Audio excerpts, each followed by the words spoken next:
మీ friends అనుకున్న వాళ్ళు చాలా మంది నాతో అన్నారు ఈ సినిమాతో హనీ కొట్టాలి మళ్ళీ అని.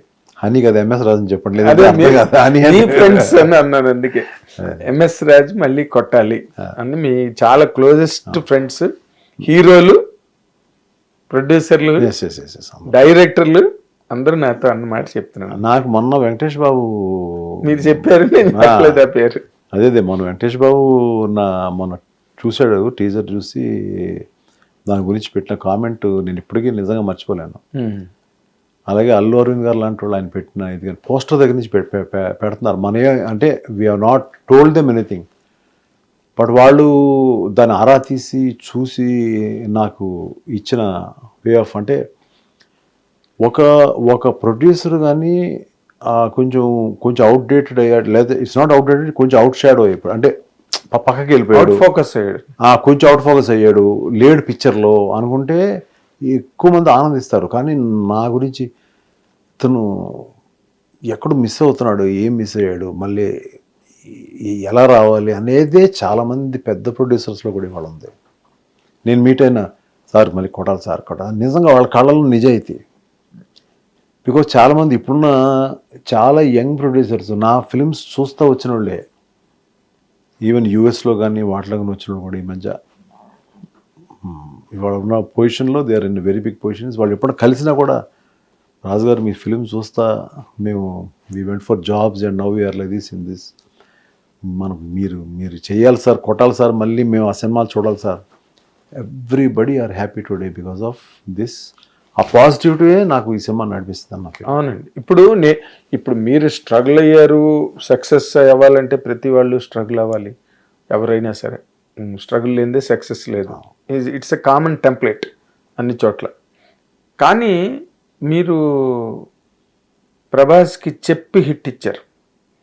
చిరంజీవి గారి కెరీర్లో ఖైదీ ఎలాగో ప్రెస్ మీట్లో, ఓపెనింగ్ డే ప్రెస్ మీట్లో మీరు చెప్పిన స్టేట్మెంట్, అలా ఈ సినిమా ప్రభాస్కి అవుతుందని చెప్పి హిట్ కొట్టారు. అది కొత్త డైరెక్టర్తో, శోభన్తో, రైట్? కొత్త డైరెక్టర్ ఆల్రెడీ ఓ సినిమా తీసాడు, అదే ఓ సినిమా చేసాడు అనుకో, ఓ సినిమా బాబీ ఏదో చేసాడు. అది ఫ్లాప్ కదా బాబీ? అది ఫ్లాప్ హిట్ నాకు సంబంధం, నాకు తెలుసు కాబట్టి. అది ఏంటంటే ఆ మనిషికి is he worth candidate or not అనేదే నాకు. ఇప్పుడు నేను స్ట్రీట్ ఫైటర్ అనే సినిమా ఇచ్చిన వల్ల నేను ఫ్లాప్ అని అంటారు కదా, ఏదో తప్పు జరిగింది అంతే. నేను శోభన్ గురించి మాట్లాడలేదు. Shobhan is highly intelligent technician, మంచి టెక్నీషియన్ శోభన్, నాకు మంచి ఫ్రెండ్. నేను శోభన్ కామెంట్ చేయట్లేదు. But as far as trade is concern, మీరు అదే డైరెక్టర్ని మళ్ళీ పెట్టి ఖైదీలు అంటే అది మన అది ఉంటుందండి. అలాగే ఒక్కళ్ళంటి ఫిలిం తీసినప్పుడు కూడా మా మహేష్ బాబుకి 3-4 సినిమాలు బాగా ఆడలా, నాకు దేవిపుత్రుడు బాగా ఆడలా, తర్వాత మా గుణశేఖర్ గారు కూడా ఏదో 1-2 సినిమాలు బాగా ఆడలా. ఆ టైంలో తీసినప్పుడు కూడా కామెంట్స్, అప్పట్లో ఇంటర్నెట్ సోషల్ మీడియా అంత ఎక్కువ లేదు కాబట్టి, అయినా కూడా కామెంట్స్లో 3 flop people are doing one film అని అంటే నాకు కోపం వచ్చేసింది. నాకు కోపం వచ్చేసి ఆ మనిషిని ఇక్కడ పిలిపించి నా దగ్గరికి, ఏంటి రాసామంటే, అవును సార్ ఫ్యాక్టే కదా సార్, ఏం నేను అనుకున్నా నిజమే ఫ్యాక్టే కదా రాశాడు, చూద్దాం అని చెప్పి అనుకుని ఆ ఊపిలో తీసిన సినిమా. అదే మహేష్ బాబు విజయవాడ 100 Days ఫంక్షన్లో కూడా నా మీద ఎంత బిజినెస్ అవుతుందో తెలియదు, ఎంత బడ్జెట్ అయితే వర్కౌట్ అవుతుందో తెలియదు, అలాంటి టైంలో పెద్ద సెట్లు వేసి ఇంత ఖర్చు పెట్టి చేసిన ఎంఎస్ రాజు గారి రుణం నేను తీర్చుకోలేనని పబ్లిక్గా. ఈ 2 మాటలు నేను ఎందుకు చెప్పానంటే, ప్రభాస్ గురించి, మహేష్ గురించి. మీరు ఆ తర్వాత why your travel with them was strained, ఎందుకు స్ట్రెయిన్ అయిపోయింది అంటే? ఎందుకు మీరు స్ట్రెయిన్ కాదు, ఇప్పుడు మేము అందరం మాట్లాడుకుంటాం, మేము మా మహేష్ ఎక్కడ కలిస్తే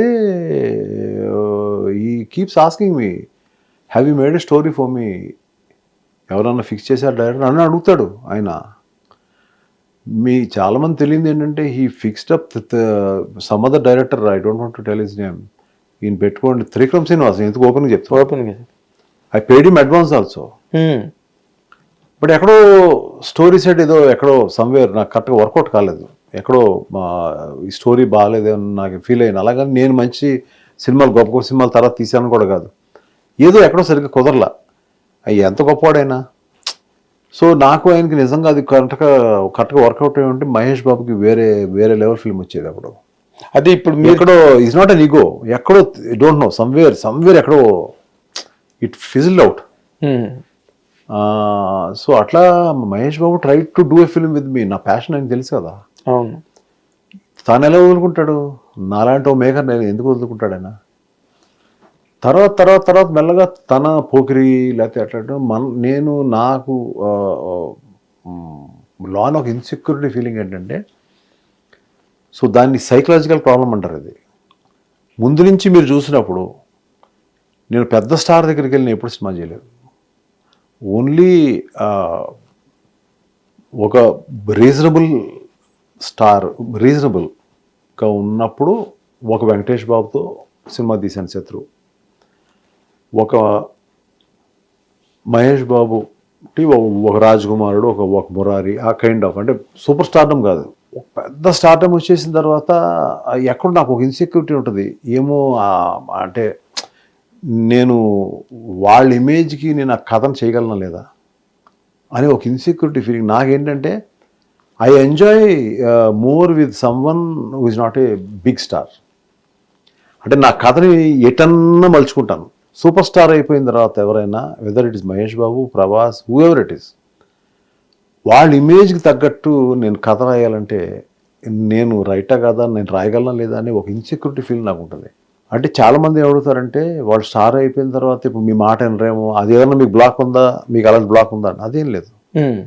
ఇప్పుడు అక్కడ జనం వేరే కోరుకుంటారు. ఇప్పుడు అదే ప్రాబ్లం జరిగింది నాకు. పౌర్ణమి అనే సినిమాకి నేను కొత్తగా తీద్దాం అనుకున్నాను నేను, కానీ అక్కడ ఏమైపోయింది, ఒక వర్షం ఛత్రపతి వచ్చేటప్పటికి అది ఇమేజ్ మారిపోయింది. నేను ఒక పౌర్ణమి లాంటి ఫిలిం తీసేటప్పుడు ఒక డిఫరెంట్గా తీయాలనుకున్నాను సినిమాని.